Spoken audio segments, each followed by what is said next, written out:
Russian President Vladimir Putin rattled the world by raising the alert status of Russia's nuclear forces as Republicans here at home gathered for the Conservative Political Action Conference and refused to condemn Donald Trump for praising Putin's quote-unquote genius. For more on this, it's time for a closer look.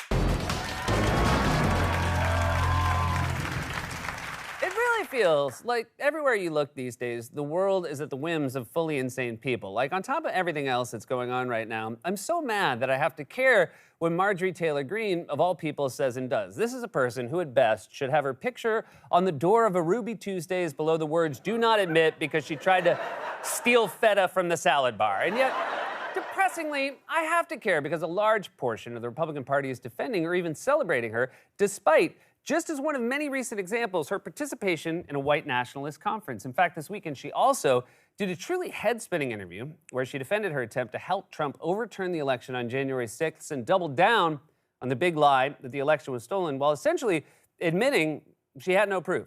I proudly objected on January 6th. I would object again today because I know for a fact there was so much wrong in that election, and I believe it was stolen. Do I know how? No, I don't know how. No, well, you don't? Well, don't let that stop you. If you were at the zoo and one of the attendants was like, "All right, kids, I'm going to feed this poisonous cobra, but fair warning, I don't know how." You can go to the aquarium, right? I would also love for Greene to stay out of the news because every time I see her initials in an email, I think I have a meeting, and I hate meetings. Especially our annual meeting with the 30 Rock fire marshal. Let me guess, in case of a fire, we still take the stairs? Because no one will listen to my 30 Rock fire pole idea, even though tourists would love that? What's that? You want me to leave the meeting because I'm a distraction? Well, joke's on you because I never wanted to be here in the first place. Where was I? Oh, right. She's crazy. Greene was at CPAC, mingling with the leading lights and weirdest weirdos of the modern GOP like Trump, Ron DeSantis, Ronnie Jackson, the former White House doctor who said Trump had the brain of Albert Einstein and the height and build of a college linebacker, and of course, the MyPillow guy, Mike Lindell, who has a habit of popping up at these conservative events like Mickey Mouse at the Grand Floridian Breakfast Buffet, which is fitting since Lindell's actual head is the size of a mascot head. One day he's gonna pull it off to reveal an underpaid high school student, "Hey, I never believed in any of that stuff." You might remember that Lindell was famously photographed carrying papers into the White House days before Trump left office that says something about declaring martial law. At CPAC over the weekend, a reporter tried to ask him where he got those papers from, and much like Marjorie Taylor Greene, he admitted he didn't actually know what the hell he was talking about. That picture will go down in history of helping save this country. Who gave you the papers? Who gave me the papers? That's none of your business. A bunch of lawyers did. I've never read them. Hold it. I've never read them.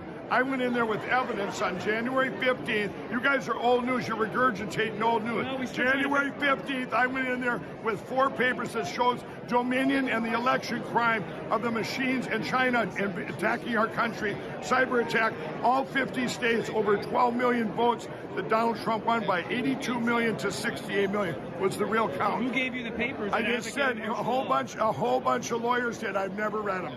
All right. First of all, who would buy a pillow from a man who has so obviously never slept?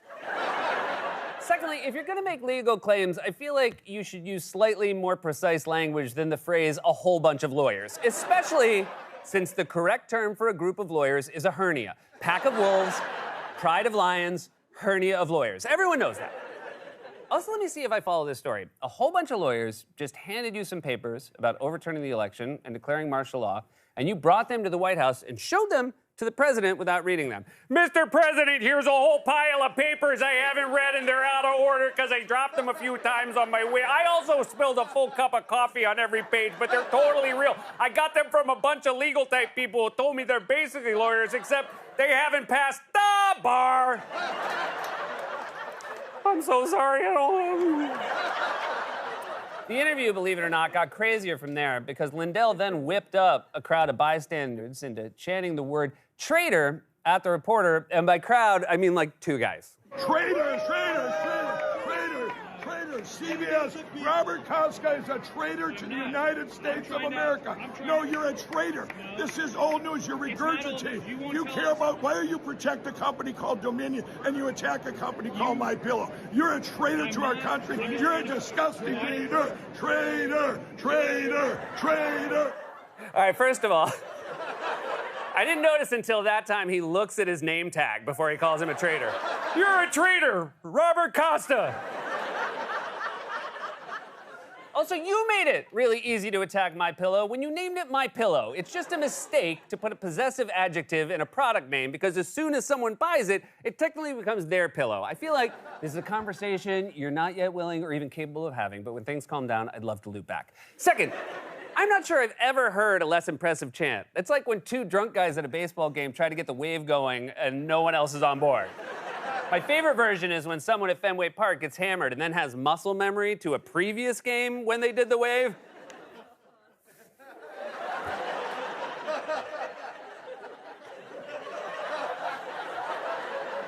Hey, kid, why don't you wave yourself to the parking lot? You're done, kid. Imagine having these fully insane people anywhere near the levers of power right now as Russia threatens to escalate its already brutal and horrific invasion of Ukraine. In response to a series of punishing sanctions from the West, Russian President Vladimir Putin terrified the entire world by putting his nuclear forces on high alert over the weekend. Vladimir Putin is not backing down and is escalating tensions with the West. He ordered Russian nuclear forces be placed on high alert, citing sanctions and aggressive statements by NATO.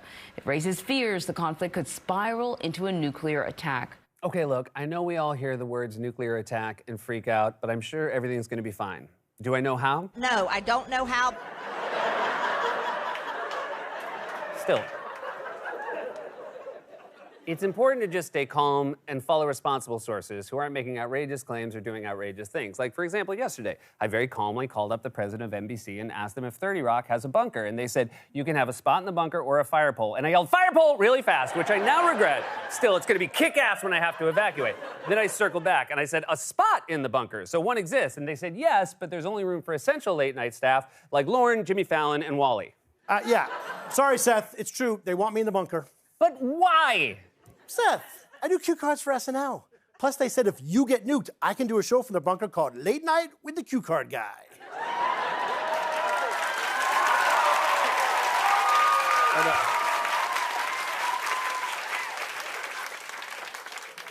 This has been a Cuser Look.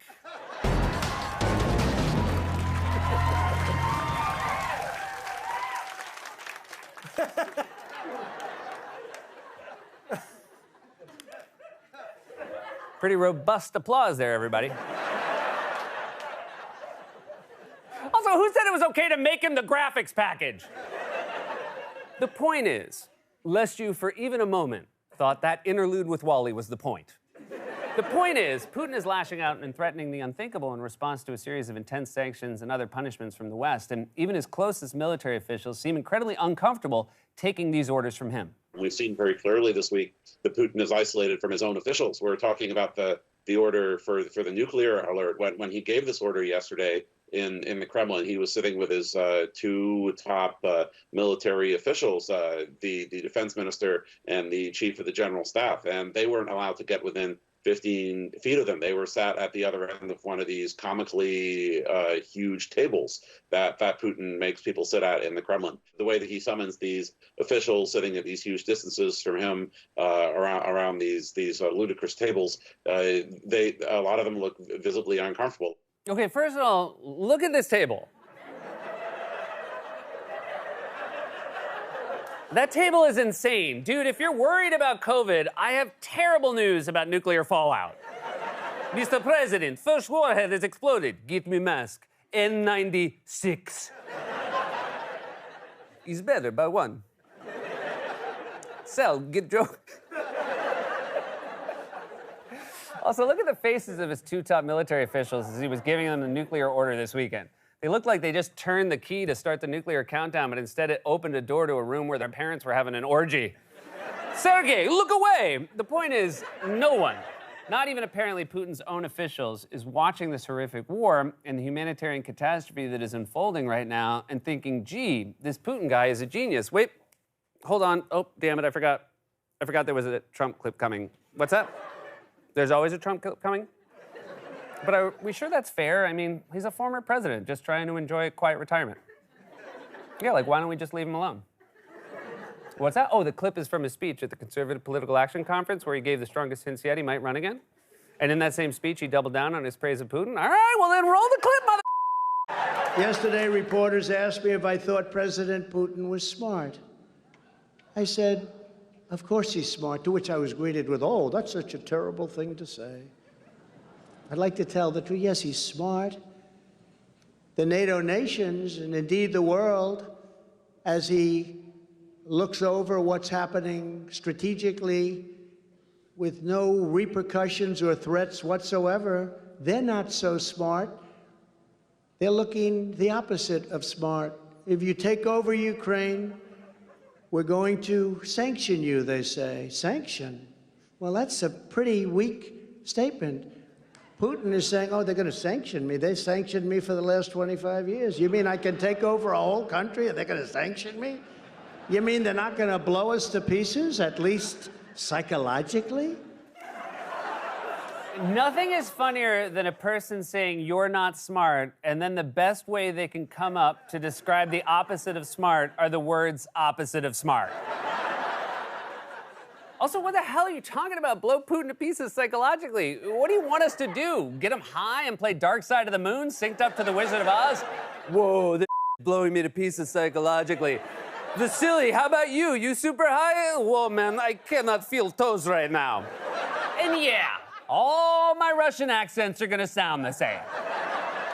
But just remember, the better my Russian accents get, the worse things are going. In fact, if you ever watch this show and find yourself saying, Seth's Russian accent's getting better and better, that's when you need to head to the bunker, or if you're in 30 Rock, the fire pole. Fire pole's gonna be a huge hit, guys.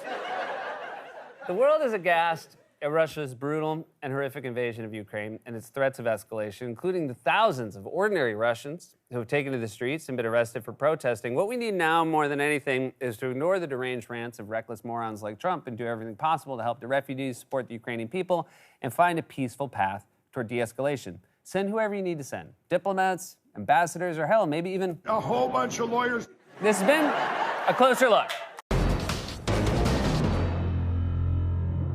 God's Love We Deliver cooks and brings over 2 million meals a year to men, women, and children living with HIV, AIDS, cancer, and other serious illnesses, and they need your help now more than ever. If you're watching this online, you can hit the donate button. Stay safe, get vaccinated. We love you.